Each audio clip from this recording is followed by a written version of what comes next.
Pour le deuxième dossier, nous allons parler de Monsieur V qui a 50 ans, qui vient vous voir en consultation. Il est droitier, peintre en bâtiment et il vient parce qu'il a des douleurs du bras droit qui récidivent depuis 15 jours. Il est hypertendu, sous Amelor, il fume. Et en fait, il vous décrit une douleur à type de décharge qui descend à l'arrière de son bras, de son avant-bras et qui peut aller jusque dans son index. Il a déjà fait un épisode similaire 1 an auparavant qui avait été résolutif en 3 semaines lorsqu'il était parti en vacances. Et depuis une semaine, il commence à avoir du mal à manipuler son pinceau et il vous dit que par ailleurs, outre ces douleurs, il a des cervicalgies mais qui sont là beaucoup plus anciennes. Première question, quel diagnostic devez-vous évoquer et quel est l'élément de l'examen clinique que vous allez rechercher pour confirmer ce diagnostic? Alors, ce que vous décrit ce patient, c'est vraiment typique de la névralgie cervico-brachiale. Ici, une NCB qui est C7, qui est à droite, puisque vous avez à la fois les cervicalgies, alors là, il vous dit bien des cervicalgies anciennes, vous avez un trajet douloureux évocateur, avec le trajet fosse postérieure qui va jusque dans l'index, ça signe vraiment la topographie C7. Et vous avez qui plus est là un déficit moteur des releveurs, qui sont d'innervation C7, qui est très probable compte tenu du fait qu'il vous dit qu'il a du mal à manipuler son pinceau. Pour compléter le tableau, vous allez rechercher le réflexe tricipital de ce patient, puisque vous savez que le réflexe tricipital c'est C7. S'il est aboli, vous aurez un bon argument diagnostique. Vous pourriez me dire que vous allez aussi chercher une amyotrophie du muscle, mais ça c'est beaucoup plus tardif et c'est vraiment en général quand il y a une souffrance prolongée. L'abolition du réflexe est quand même plus précoce, c'est pour ça que si on vous demande un signe, c'est celui-ci que vous devez citer. La douleur de NCB sur hernie discale est-elle plutôt d'horaire mécanique ou inflammatoire? Alors, sur une hernie, typiquement, je dirais l'horaire est mécanique. Mais il y a parfois, au moment des espèces de poussées inflammatoires qui sont responsables des exacerbations douloureuses des patients, qui sont une espèce de cercle vicieux. Et dans ces cas-là, la douleur peut devenir permanente. Elle n'est pas à proprement parler inflammatoire, c'est pas une douleur qui les réveille la nuit, etc. Il y a toujours le facteur mécanique qui est sous-jacent, mais on va dire que la douleur peut être beaucoup plus constante dans la journée. Donc au sens propre, ce sont des douleurs mécaniques, mais l'inflammation qui peut entourer les épisodes douloureux peut lisser un peu les choses. Deuxième question, quel diagnostic associé doit systématiquement être recherché devant cette pathologie et comment le fait-on cliniquement? Donc, vous avez la névralgie cervico-brachiale, vous devez en fait rechercher une myélopathie cervico-arthrosique associée, puisque fréquemment ces patients qui ont des rachis cervicaux un peu dégénératifs et responsables de leur névralgie peuvent aussi avoir un canal cervical pathologique et une myélopathie associée. Alors, une myélopathie cervico-arthrosique, c'est ni plus ni moins qu'une compression médulaire lente. Donc, vous allez rechercher une atteinte du faisceau pyramidal avec un syndrome tétrapyramidal qui, en général, précède le déficit moteur. Au début, ils ont juste une pathologie des réflexes et un Babinski. Après, apparaît le déficit moteur spastique. Vous allez chercher des troubles sensitifs qui peuvent toucher tous les types de sensibilité et des troubles vésico-sphinctériens. Troisième question, quel examen complémentaire réalisez-vous à ce stade et qu'en attendez-vous? Eh bien, ici, on est chez un patient qui a une névralgie cervico-brachiale qui est récidivante, qui plus est avec un déficit moteur. Donc, il y a une indication à réaliser une IRM cervicale avec des coupes à la fois sagittales et axiales. On fait des coupes pondérées T1 et T2 qui vont avoir un double but. D'une part, elles vont avoir pour but de mettre en évidence la compression de la racine C7 et d'identifier le mécanisme de compression. Est-ce que c'est une hernie discale? Est-ce que c'est un processus arthrosique, un ostéophyte, etc. Ça va permettre de faire le point sur son rachis cervical, mesurer le diamètre du canal rachidien cervical et éventuellement rechercher une souffrance médulaire à ce niveau-là, puisqu'on peut avoir un canal cervical étroit sans souffrance médulaire associée. D'accord ? Question numéro 4. Votre premier diagnostic est confirmé, il a bien une NCB, et vous avez éliminé le deuxième, il n'a pas de myélopathie cervico-arthrosique.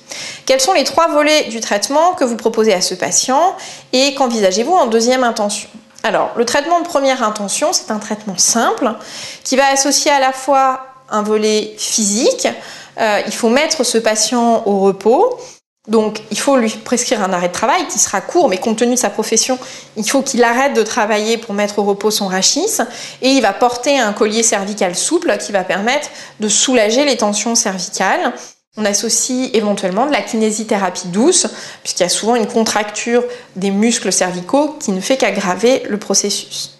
Ensuite, il faut en général un traitement inflammatoire. Je vous ai dit qu'il y avait un processus inflammatoire qui aggravait la situation, qui repose en général sur des anti-inflammatoires non stéroïdiens en cure courte, genre biprophénine, 150 x 2. Parfois, on peut utiliser aussi des stéroïdes. Dans ces cas-là, c'est du cortencil, maximum 1 mg kilo, mais c'est 10 à 15 jours maximum pour ne pas avoir le risque d'effets secondaires. Le dernier volet, évidemment, c'est le traitement antalgique.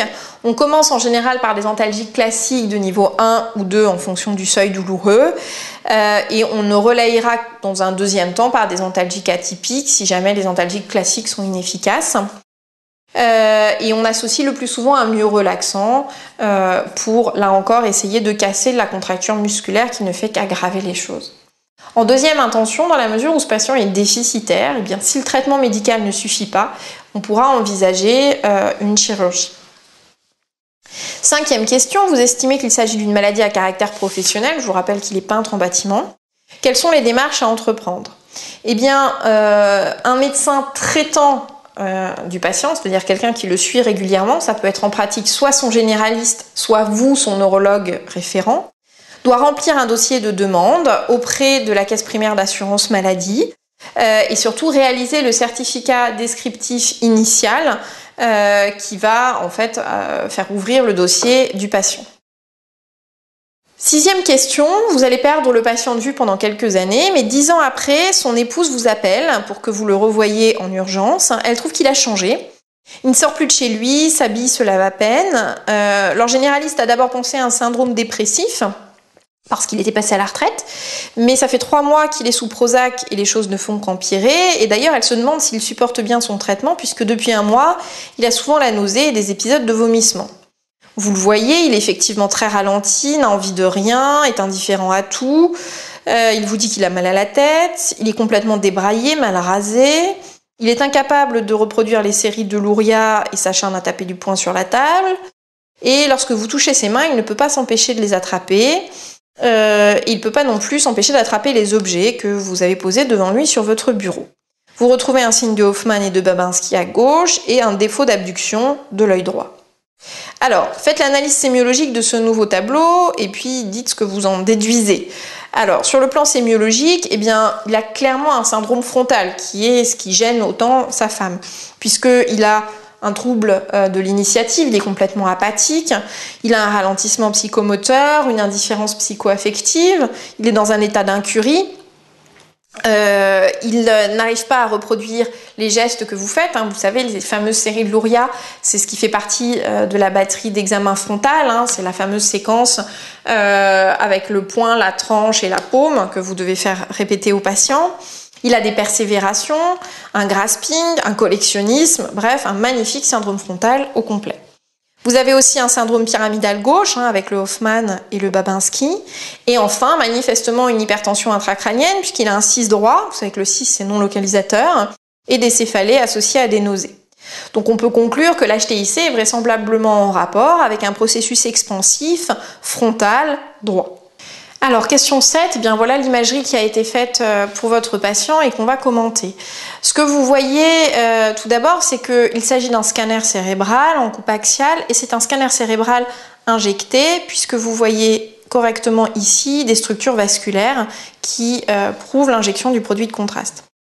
Vous allez donc décrire d'abord l'anomalie principale que vous voyez et ce que vous voyez, c'est une lésion, une lésion hyperdense massivement rehaussée par le produit de contraste, qui est extra-parenchymateuse et qui exerce un important effet de masse sur les structures adjacentes. Vous voyez, ou plutôt vous ne voyez plus les cornes frontales des ventricules latéraux, que ce soit à droite comme à gauche. Vous voyez que les sillons sont complètement effacés et enfin que la ligne médiane est déviée de façon très importante, à la fois par la lésion et par l'important œdème périlésionnel que vous voyez ici sous forme d'une hypodensité. Et vous devez conclure, on en a déjà parlé, une lésion extra-parenchymateuse massivement rehaussée comme ça par le produit de contraste, c'est très en faveur d'un méningiome. Vous pouvez même deviner que la table osseuse est un petit peu plus épaisse ici que là, ce qui est aussi assez classique du méningiome. Et donc c'est un méningiome frontal droit associé à un important effet de masse exercé par la tumeur et l'œdème périlésionnel. Comment savoir que la masse est extra-parenchymateuse? Alors effectivement, c'est souvent assez difficile de trancher. Et là, vous voyez qu'elle est extra-parenchymateuse parce que sa base d'implantation est très large. Et si en fait vous aviez mettons que cette lésion serait en fait une métastase, au lieu d'avoir une base comme ça large, vous auriez vraiment une espèce de boule qui viendrait au contact de la table osseuse, mais qui formerait avec elle un angle aigu. D'accord ? Là, au contraire, vous avez une base très large d'implantation sur la table osseuse. Qu'est-ce que l'engagement sous Falcoriel? Ça correspond en fait à l'engagement d'un hémisphère cérébral sous la faux du cerveau. En fait, c'est vraiment une hernie du tissu cérébral dans l'hémisphère contralatéral. Et comment expliquer l'incurie du patient? Ça fait partie du syndrome frontal. C'est un des éléments qui va avec cette espèce d'apathie, d'indifférence à tout. Les patients ne sont plus du tout vigilants, que ce soit sur leur propre hygiène ou sur l'hygiène de leur domicile. On en a fini avec ce dossier.